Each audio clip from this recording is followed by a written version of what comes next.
Hey everyone, Sparks back with another Goddess Victory Nikke video, and we now have the new SSR Mihara's kit released, and let me tell you, it is insane. It is off the chain, and all of her skills have to do something with chains. It's kind of confusing. I'll break it down as simply as I can because there's a lot going on, and there is one big question of how one of her skills even triggers, because it's a term that we've never seen before. But let me tell you now, just right off the bat, the headline is that her damage is going to be insane, okay? She may be the highest damaging unit in the whole game. Let's take a look at her kit. So she is a burst 3 fire attacker with an MG. MGs are generally quite good. Fire is already stacked.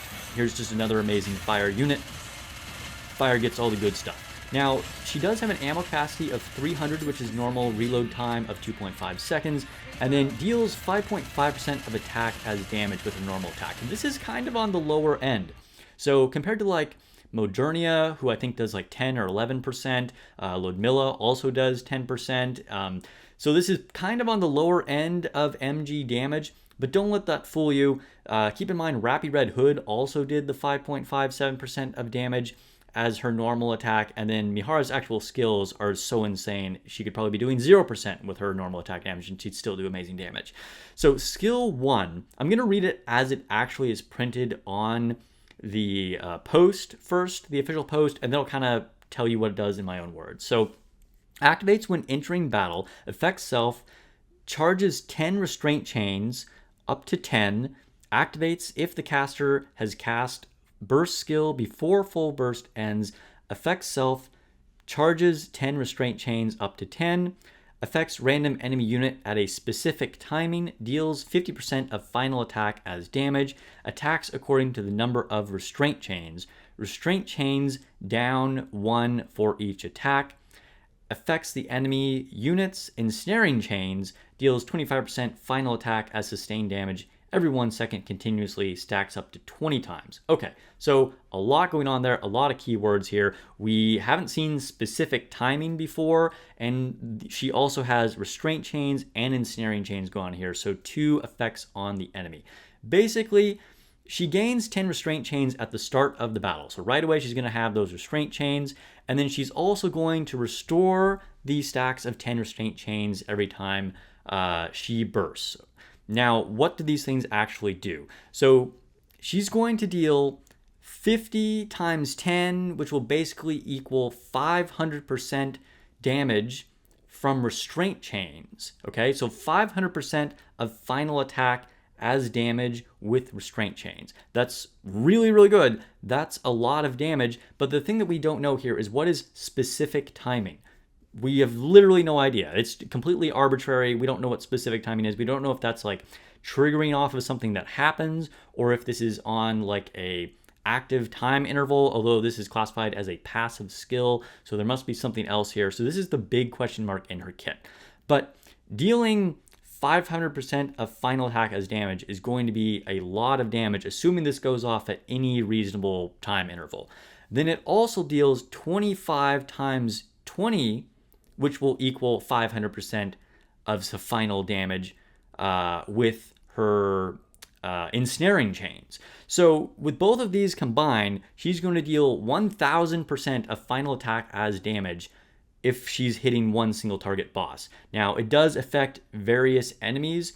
So, random enemies on those restraint chains, and then we'll do the same effect with the ensnaring chains as well. So, 10 of those enemies are going to get a bunch of damage, or if it's one single enemy, she's going to deal 1000% of final attack as damage. And that's just her normal attack. That's what a lot of, like really strong characters burst would do. That's something equivalent to that. So again, we don't know what the specific timing is, but assuming this happens frequently at all, that's going to be really insane. Then skill 2. Another wall of text here, although Shift Up, I do appreciate you keeping this on one slide again. Thank you, thank you, thank you. So skill 2, again, I will read the exact text, and then I will kind of tell you what it does in my own words. So activates after landing 40 normal attacks during full burst, affects the target if the target is in ensnaring chain status, stack count of ensnaring chains goes up by 1, activates when self is incapacitated, or in other words, when she gets knocked out or dies, Affects the targets in ensnaring chain status. Stack count of ensnaring chains goes up by 20. Activates when the enemy is neutralized, so whenever you kill an enemy. Affects self if the target is in ensnaring chain status. Restraint chains goes up 1 up to 10 times. Activates when entering full burst or burst stage 3. Affects self. Sustained damage goes up by 59.9% for 10 seconds. Okay, so again, we got a lot going on here with different, restraint chains and ensnaring chains and sustained damage. What does this all do? I had to read through this like multiple times to sort this all out. So after 40 attacks during full burst, even if she's not the one that actually did burst, but anytime during full burst, she's going to increase that ensnaring chain stack by 1. And remember that ensnaring chain stack is a thing that does 25 times 20 that deals damage from her skill 1 based off of how many restraint chains the enemy has. So after 40 attacks during full burst, increase ensnaring chain stack by 1. And then when she's incapacitated or dies, stack count of ensnaring chains goes up by 20. That's crazy, okay? So basically, if you can figure out a way to just get Mihara to die and none of the rest of your team to die, they're going to just keep those 20 stacks of ensnaring chains, which deals 25% of final attack as sustained damage every second continuously. So in theory, for the whole rest of that battle, you just every second deal 25% of final attack as damage as long as she's down. Now, granted, you're not going to be getting the damage from her doing things, so I'm not sure that's really a good trade-off, but that's still really insane. We've never seen this type of like lingering damage effect if one of your units goes down.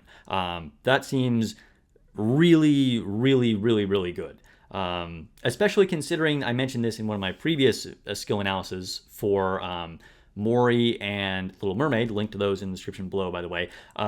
Bosses will often target your highest attack value unit, which will generally be Mihara. So if you're not taunting to protect her and she goes down, she's going to keep dealing a ton of damage to them. That's pretty wild. There's like, how do you lose with her, right? Okay, so beyond that, we're still in skill 2 here. It says, gives you 1 restraint chain stack each time an enemy is neutralized if they had ensnaring chains. So if you're fighting a bunch of mobs, it's going to give more restraint chain stacks. Again, those are those restraint chains from skill 1 that deal 50 times 10% of damage on that skill 1 or final attack as damage. So if you're fighting a lot of mobs, it's going to be really effective. If you're just fighting a single target boss, that part of skill 2 isn't really going to do much. And then when entering burst, she gives herself sustained damage up 60%.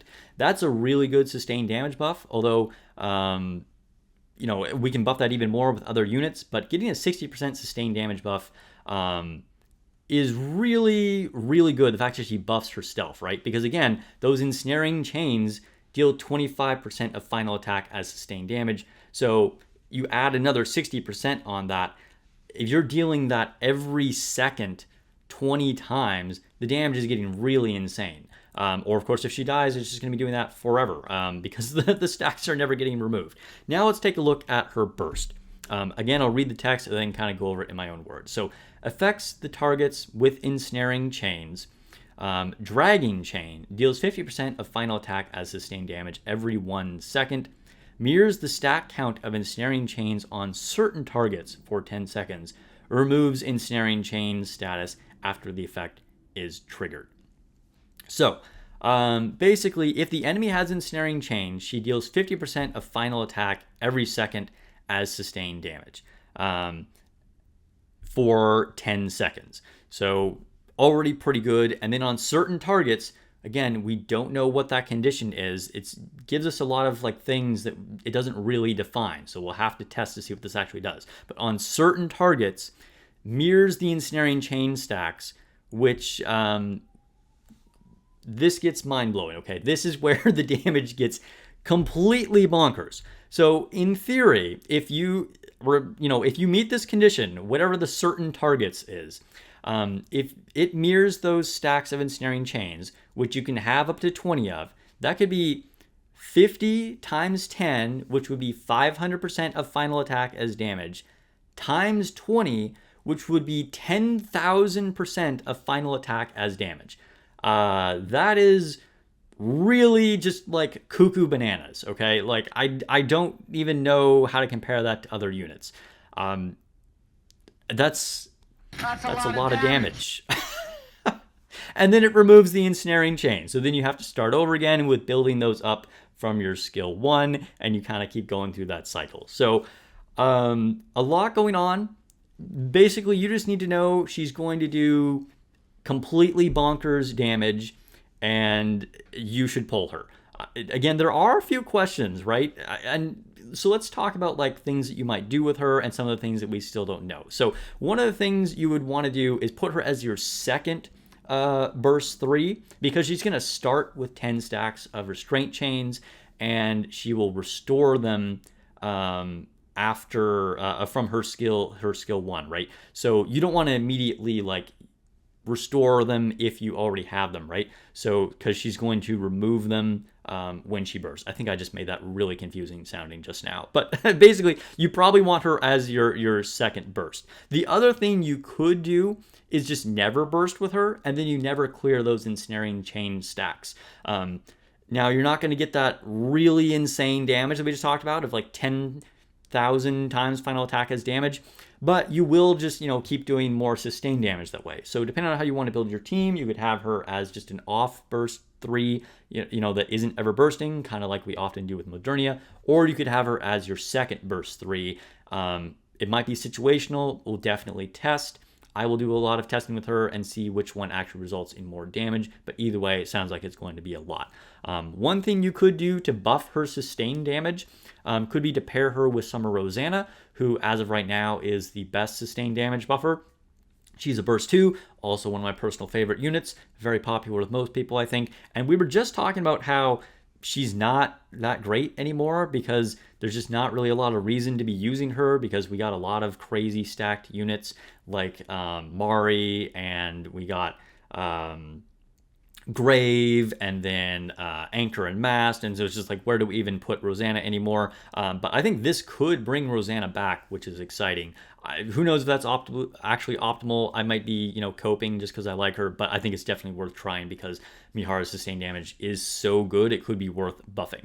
Or you could even pair her with Crust or our free unit Milo, because they also buff sustained damage. So if you're a newer player, definitely consider that. Okay, so advice. If you're a newer player, pull Mihara. If you're a veteran player, pull Mihara. We will test her. This is all theory, right? But I think she could be the new queen of damage in the game. I'm going to be getting max limit break of her no matter what. She does scale off of final attack, so, more copies of her will benefit her. Although, when you consider like gear and buffs and everything, the copies don't become like super relevant because it's a very small incremental boost compared to those other things versus if it was just based off of her base attack. So if you're trying to save, she will still be very good with one copy, but I'm going to go maximum break. I want that lobby wallpaper. I've been a big Mihara fan ever since the launch when she only had her SR form. I'm pretty excited about it. And then I'm going to also, of course, get a copy of Little Mermaid. So I think my game plan, you can choose if this is right for you or not. Hopefully you saved up gold tickets, okay? If you have gold tickets, I'm going to use one gold ticket to get Little Mermaid. I'll probably do a few polls to just see if I can get lucky and get her, right? If I don't, after maybe like, 5 to 10 polls, I'm just going to use some gold tickets and get a copy of Little Mermaid. Then I'm going to poll until I get one copy of Mihara with whatever it takes. And then I'm going to use 600 gold tickets to get my 3 extra copies to max limit break her. And then, of course, we'll just get the Milos for free. So that's my plan. I think that is the best way to go with gold tickets. So new players, just keep that in mind. Gold tickets are what you want to use for the 1% banners, which is both Little Mermaid and Mihara. That's where you get the best value because your normal banners are going to be 2%. So basically you're getting half the value if you use gold tickets on those. Hopefully that makes sense. Save your pulls for normal rates, the 2% banners. Use your gold tickets on the 1% banners, which we're having here for anniversary. If you haven't already, please subscribe to my channel. Hopefully that was helpful. Let me know if you have any questions about Mihara. I will also be going live here. I don't normally stream in the afternoon on Wednesdays, but I'm going to be streaming as soon as the update drops, probably a little bit before that. And I will be on both Twitch and YouTube. Links to my Twitch channel below. You can watch me live either here on YouTube or Twitch. It's up to you. I also have a community Discord. Check that out. Welcome any brand new players. This is a fantastic time to be starting Nikke. And welcome back any returning players and all the usual suspects out there. Thanks for the support as usual. All right, catch you guys in the next video and later on stream tonight. Peace.